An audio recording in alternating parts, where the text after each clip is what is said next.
Piston Fanatic. I'm your host, Dave Dalton, and I'm excited to share my passion and perspective of our Detroit Pistons as we go on this fantastic voyage together.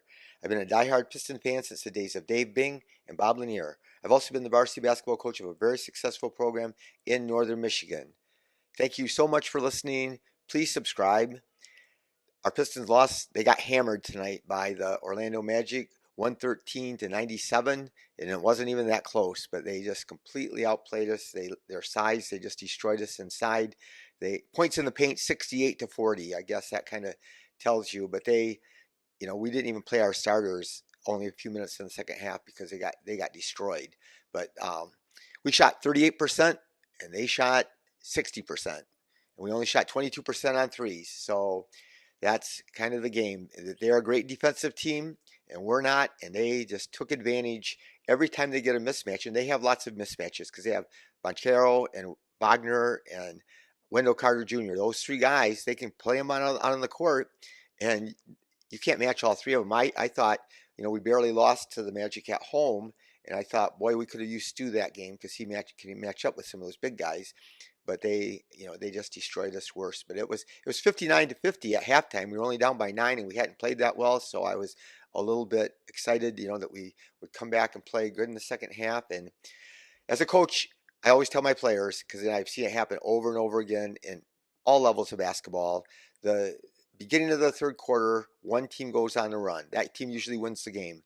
It happens all the time, and maybe even if you don't win the game, usually one team goes like on a 12-4 run or something like that. But they killed us. We got our starters were in the game, so we always talking about how our benches just killed us. But this game we're down by 9, and our starters we were down by 27 at one point. Then he brings the bench in. The bench cut it to 13. By the beginning at some point in the beginning of the fourth quarter, but then they got killed too, and so then they got outscored pretty bad. It was down 20-some point game, but we were behind by 27 at one point, and again it's just really tough. And so Monty, he was smart. We got to play the Magic on Tuesday, and so it was smart to just let the starters rest and reward the bench because they were playing better, and yeah, I don't have any problem with that. So yeah, it was interesting that Bill Simmons on his podcast, and I talk about his podcast sometimes, he had Ryan Russillo, who's another guy I like to follow that's a knowledgeable NBA reporter. He has his own podcast, but he comes down with Bill Simmons. I guess he's going to come on every Sunday now. But they were talking about the Pistons. So you would have to go to, it's on Monday's Bill Simmons podcast and with Ryan Russillo, and if you go to the 1 hour and 13 and a half minute mark, 1 hour and 13 and a half minute mark, they start talking about the Pistons. And it was hilarious. They said the Pistons should partition the league and try to have the Pistons have to play the Wizards the best out of 7. And if the Wizards win, then the Pistons get to renege on Monty's contract. They said there should be a lemon law, they said. They said that after 60 days, we should be able to null and void his contract, Monty's contract. So, and again, it's Monty, he's doing a little bit better things. He's did some things tonight that I liked a little bit better, even though we got killed. But they were just amazed. They like some of the Piston players. They say Pistons are way better than the Wizards. They said the Pistons should not be this bad, and that's what everybody knows. And they also said anybody that watches League Pass would know that you can't play Killian Hayes or whatever. And they said, didn't Monty watch tape from last year's team? And obviously he didn't. And I mentioned that earlier. Why didn't he go back? And even if you just looked at the statistics, but Monty, I do think he has some ego that he thinks he does know better. But it was funny listening to those guys talk. I think you could get a big kick out of it. Simmons even bet on the Pistons to beat the over for the rest of the season because he thinks they have some good players and they are playing better. But then they got beat by Orlando the last time on a last second shot. So he said, "Man, I should have known better." But it is funny if you get a chance to listen to it. So they said Monty was one of the worst. This is one of the worst coaching jobs in the NBA in a long time that Monty Williams has done. but they did mention also that Monty raised the bar for all the pay for all the other coaches in the NBA. So they thought that was nice for them. But they just said just not having Killian to play down the stretch in games and play 25 minutes a game makes the Pistons a better team. So, but you look at Orlando, they punish you. They get, you know, we switch a lot. A lot of teams switch a lot in the NBA when they set a lot of picks, and then but when you have those three big guys out there, you end up getting switched off, and we end up having Ivy or Sasser on Wagner, Carter, or Banchero, and they're going to get destroyed. My opinion is you just got to once that happens, you have to send a double and then you have to rotate. And you know, even if you give up an easy shot, you just can't. You know, that Sasser was trying to guard Wagner once, and you know the help came way too late, and we just got destroyed.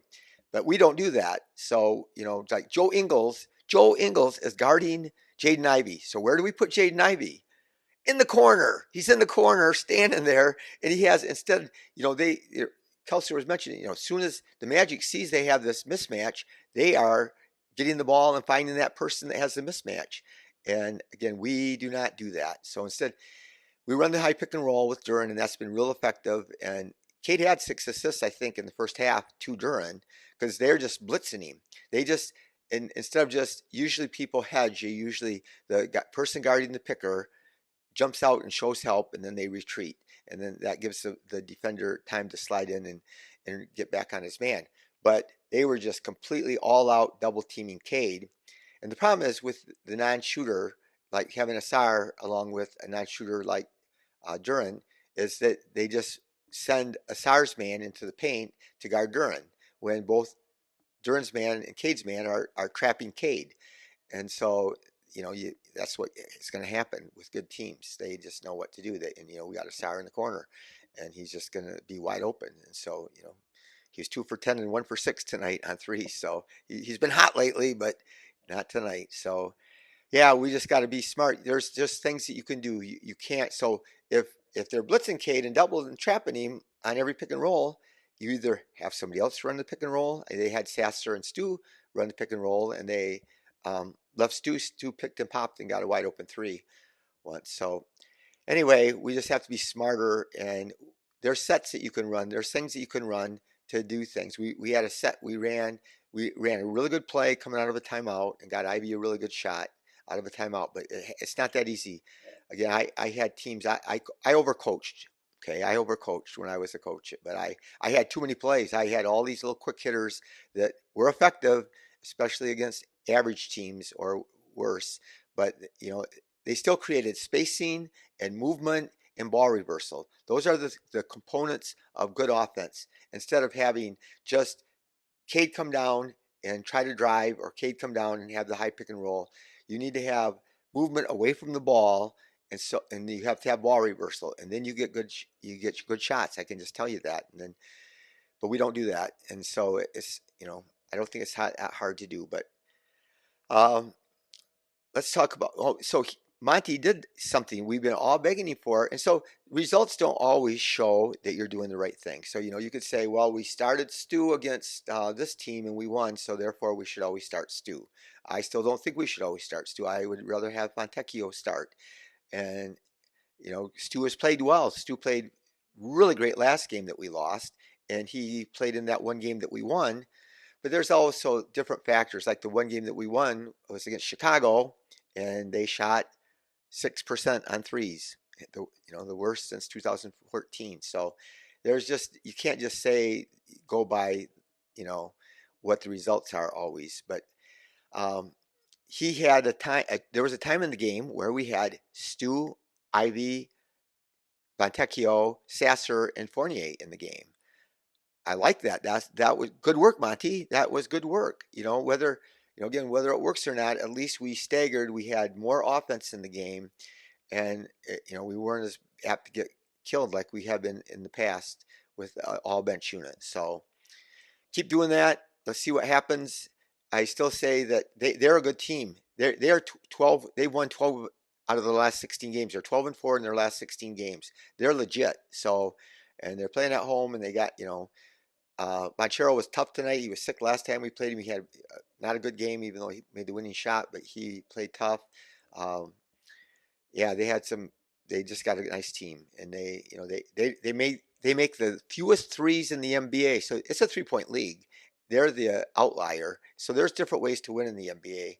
And typically, if you don't make three, usually the team that makes the most threes wins, or the team that shoots a better percentage. But they only make 11 threes a game, but they make the second most free throws in the game. So that's how they do it. So let's look at the box score. Asar, 33 minutes. I like that. All the other starters, Monty didn't put him back in the fourth quarter, but he puts in Asar, and so I like that. Even though he was not having a good game, he was 2 for 10, and he's been shooting really good lately. And he was 1 for 6 on threes, 3 for 4 from the line, 6 rebounds, 1 assist, 3 steals, 1 block, 2 turnovers, 8 points. So that wasn't a good game for him, but I know we still. I'm not even. I still think there's things that we could do different, things that we could do better. I want to win, but my main contention all year has been that we play the core four, and then we play the young guys, and we give them minutes. They didn't get the minutes tonight, but I'm not blaming Monty for that, because it was a blowout and the starters played bad in the third quarter. So anyway, Stu, 27 minutes, 4 for 7, 1 for 3 on threes, 1 for 2 on free throws, 4 rebounds, 2 assists, 1 block, 2 turnovers, -27. He had 10 points. So not as good a game for Stu tonight. Duran was 25 minutes only, 4 for 9, 3 for 3 on free throws. So on a positive note, Duran is shooting free throws 14%, making 14% more on his free throws than he did last year. So that's what this year is about. Hopefully we can win some games. We have, like I said, we play every other day. We got to go play Miami in Miami tomorrow, or Tuesday, excuse me, and then we have 4 games at home. And again, they come every other day. Our next games are for a while. So, but Duran had 4 rebounds only. That's going to hurt his averages. He was averaging right where I said before the season. I predicted he'd average 14 points and 12 rebounds. But so yeah, there's a lot of games to average in. So I'm sure his average didn't dip that bad. But he had 2 assists, 1 steal, but 3 turnovers. 3 turnovers in 25 minutes. And only 2 assists. So that's, and for the number of times he touches it, he doesn't do a good job a lot of times, and he's just got to get better. But he's out there playing. He's going to learn. So 11 points in -25. Cade, 23 minutes. He played the fewest minutes of all the starters, 4 for 12. So he shot well the first half. So he shot really bad in the second half, and he forced things. And again, they're loading up on him. They set a ball screen for him. He gets trapped. When he drives to the basket, they're loading up on him and they're helping right away. And they got, there's 3 guys waiting for him to take it to the basket. So, and then they got 3 guys that are big. So that's another problem for like Cade and Ivy, that they have a problem when a team even has one really big shot blocker in there. But these guys, they blocked a lot of our shots tonight. So he had 1 for 4 on threes. He's been the hottest shooter before tonight. He led the NBA in 3-point shooting since the All-Star break, like 50%.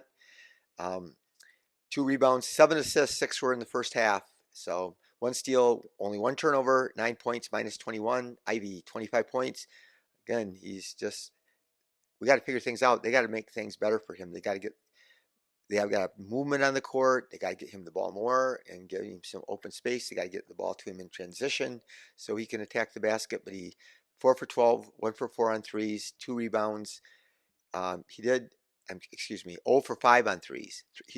I was reading Cade stats again. 3 for 11, 0 for 5 on threes, 4 for 4 from the line. And, he still gets to the line a lot. He draws way more fouls than Cade. 1 rebound, 10 points, -29. I think that was the lowest on the team. Montecchio, like I said, I still would love to see him start. He's 5 for 10 to 32 minutes. I think he led the team in minutes. No, Asar did. 32 minutes though, and 5 for 10, 2 for 5 on threes, 3 for 3 from the line, 4 rebounds, 3 assists, which is awesome. I like it when he passes. Two steals, 15 points, +4. So he had one of the top plus minuses. They let Troy Brown Jr. hasn't played in a while, but he played only 8 minutes tonight. He took 1 shot and didn't get any rebounds or assists, -5. Evan Fournier had a good game. He played in Orlando before. He beat us on it with a floater back quite a few years ago, but he's played 26 minutes, 6 for 13, 3 for 8 on threes, 2 for 2 from the line, 1 rebound. But I love that he had 5 assists, 17 points. He led us in points and +8. He led us in plus minus, so that's good. Sesser's been hurt. This is his first game back, and it's disappointing. Grimes was out tonight. He didn't play because of his knee, and hopefully that's not. Hopefully it's just a thing that they're wanting to give him one extra day off to let him recover. But he hasn't been shooting well, and obviously your legs are a big part of your shot, and the part of your shot that is most important is when you bend your knees. So but he was 1 for 8. But he's even when he was healthy, he's had bunch of games like this. It's amazing. He has games like he's like 5 for 6 on threes, and then he has 1 for 8 and 0 for 5 on threes tonight. He was and 1 for 1 from the line, three rebounds, 4 assists, which is really good for 24 minutes. Only 1 turnover, so he only had 3 points and -1. But again, he hasn't played in a while. Wiseman came in and played, man. He came in, and so everybody gets mad, and everybody hates him, and they act like he's the reason we're losing. He's the reason, but maybe he is, but he plays 15 minutes. He averages 15 minutes or 13 minutes. That's what he plays. So it's not like he's just destroying us. But anyway, he came in tonight. I think he made his first 4 shots, but he only played 15 minutes. He was 4 for 5. He was 0 for 1 from the free throw line, 3 rebounds, 8 points, +5. But he went coast to coast. So I saw them do this. He did this when he was with the Warriors. He would get a rebound, go dribble. He has handles. You wouldn't know it because obviously he's been told by the Pistons, don't put the ball on the floor and don't shoot from outside. And he is trying to do what his coaches told him. People would get mad about how many times he posted up last year. And I would say on my podcast, well, tell him not to do it or he's going to come out, and because he's doing what the coaches are telling him to do. He's popping up there setting picks or doing dribble handoffs, but he got stuck. There was no outlet pass to be made, and he dribbled it, went coast to coast and scored. But I've seen him go coast to coast in Euro step, and he's got a lot and then he hit a jumper from like 15 feet tonight, which he hasn't even been looking at the basket when he's that far away. So anyway, he had a decent game, but like I said, we got killed shooting. They outshot us by 22%, and you're just not going to win when you get outshot that bad. Even though they only made 7 threes tonight, which you usually don't win if you make that few, and they only shot 30%, but they killed us on the board. So 48 to 29, 28 to 48. I think that we got out rebounded. Just terrible. And like I said, points in the paint were 68 to 40. So that's where the game got decided, and it's too bad. Anyway, big news. Caitlin Clark broke Pistol Pete's college scoring record, the most points in a college career, and a lot of people are mad. So I'm a big proponent of women's basketball. So just know that. But also, Pistol Pete is my hero. Pistol Pete, I try to copy Pistol Pete and do everything that he did. Jerry West was another hero. Later on, as I was a young adult, though, I loved Isaiah Thomas. So anyway, but Pistol Pete, I try to copy him and do what he did, But he averaged 44 points a game. He only got to play 3 seasons, and Caitlin Clark played 4 seasons. There's Antoine Davis from Detroit Mercy almost broke Pistol Pete's record last year, but he played 5 seasons, so he had the extra COVID season, so he played 5 seasons, and they did have a 3-point line. And I'm going to tell you, Pistol Pete would get like he was being guarded and doubled and trapped way out far from the basket, and he just launched these shots, and nobody did it back then because there was no 3-point line. So most coaches would just bench you if you did that, but he didn't get benched because his dad was his coach. So unfortunately, his dad, Pressmarovich, committed suicide, so that was a sad part. But he was Pete's coach when he was in college. But Pete was amazing. But here's the thing: they didn't allow freshmen to play, so Pete didn't get to play college basketball when he was a freshman, so he only got the 3 years. And Caitlin Clark got to play 4 years. But the thing you got to know is Pistol Pete shot 38 times a game. 38 times. Caitlin Clark shoots 20 a game. So he's basically shot almost twice as many shots per game as she did. So anyway, good for Caitlin Clark. I still, Pistol Pete, you'll always be my hero. And he died at a young age of a heart attack. He was in his 40s, and that was sad for me because he kind of seemed like he got his life.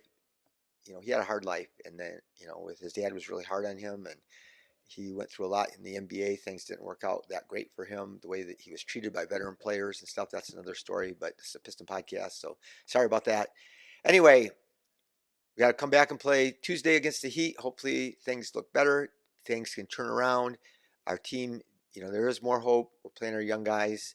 And, tonight, again, everybody, you just look how badly everybody shot. We're just not going to win too many games when we shoot that poorly. So, and part of it, again, was the Orlando defense. So, anyway, thank you for listening. Again, please subscribe. It would mean a lot to me.